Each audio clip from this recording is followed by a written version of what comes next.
G'day again. Now, obviously I'm wearing the same clothes as last week. It's because it's actually about 2 minutes later. I was so behind, about a week and a half in the schedule of, the 6-day wine course. Due to everything that's happened, I just thought, bagger it, we'll knock it off. 2 tastings and 1 drive. It's good fun though. It sort of feels like this has turned into a little bit of a wine bar. Jono's wine bar, just driving around the property in a Series 3 Landy. Business idea might actually have legs. Don't know how legal it is, but bloody good fun. Now we're going to do a little bit of a U-turn around here, so we're just going around by the new block Pinot Noir. We're going to do a loop-de-loop around this tree, so you can see just how beautiful that sun is coming through onto the vines. Now, this week we are drinking, this episode, sorry, I'm going to confuse myself. 2017 Domaine Buisson Chablis Premier Cru Lely. Now, obviously based in Meursault, Domaine Buisson. He is a wine writer as well as a winemaker and loves the terroirs of Burgundy. So he makes a little bit of wine, which is some Montrachet, Puligny, Montrachet, Pommard, Volnay, the Grand Cru Hill of Corton, and a couple of cuvées of Chablis. So all bought fruit, the Chablis is.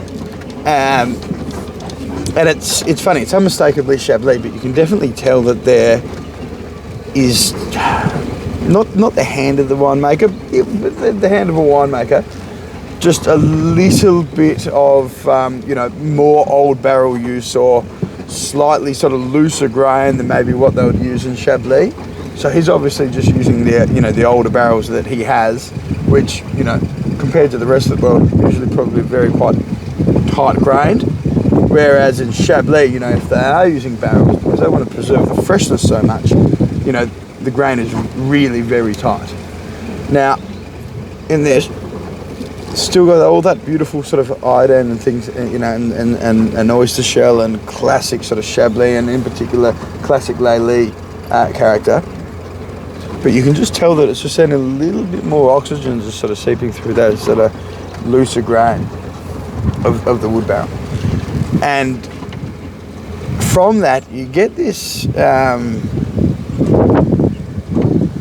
really lovely sort of grapefruit and mandarin, sort of like slightly sort of exotic sort of citrus, just sort of gives a little bit more. But it definitely doesn't take away from any of that sort of saltiness and briny and oyster shell on the palate.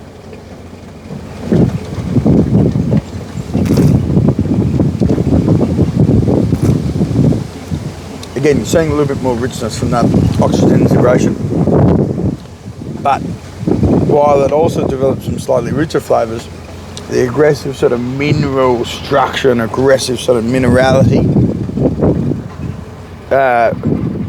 really comes through big time. It's exaggerated, and I suppose you can see, looking at the greats, Ravenot and Domaine, these guys use old wood, and they have that little bit more sort of minerality than all the other producers.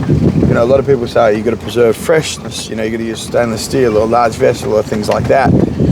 And while I think there is a sort of a fine line between both of those, where, just give this a little bit of gas so we don't stall it, those guys, the reason those guys are so good is because they use just the right amount of wood where the structure and the minerality and, the chiseled nature and the little razor blades that sort of chop along your tongue that makes, sort of good Chablis great.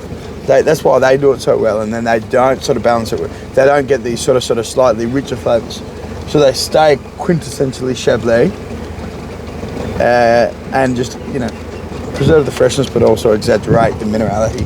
And when I say exaggerate the minerality, it is of course because they are, incredibly detailed in the vineyards with very sort of low yields and great concentration and that sort of thing. But I suppose my point behind that is what Patrick Esser, the winemaker and the owner at Domaine Buisson has done is he has exaggerated that minerality and that structure but he's taken it just that little notch further than a Chablis producer usually would. So it's actually really, really quite interesting.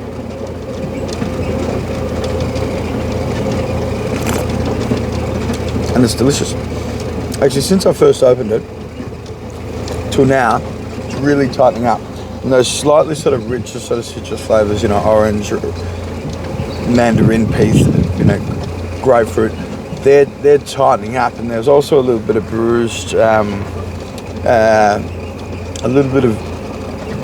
preserved lemon. I talked about that in the last one. And what that is sort of like a salty, sort of light freshness. But you could imagine it just a little bit bruised. There's just a little bit more sort of, not necessarily even more richness, but just that little sort of oxy sort of flavouring. And when it's preserved, it's beautiful. I don't mean it in a negative way whatsoever at all. But a good wine will confuse me, if that makes sense. So I don't actually know what I've been talking about. I can just keep talking about the wine and come to absolutely no conclusion whatsoever, except that it's fun to drive around and have a glass of wine and talk.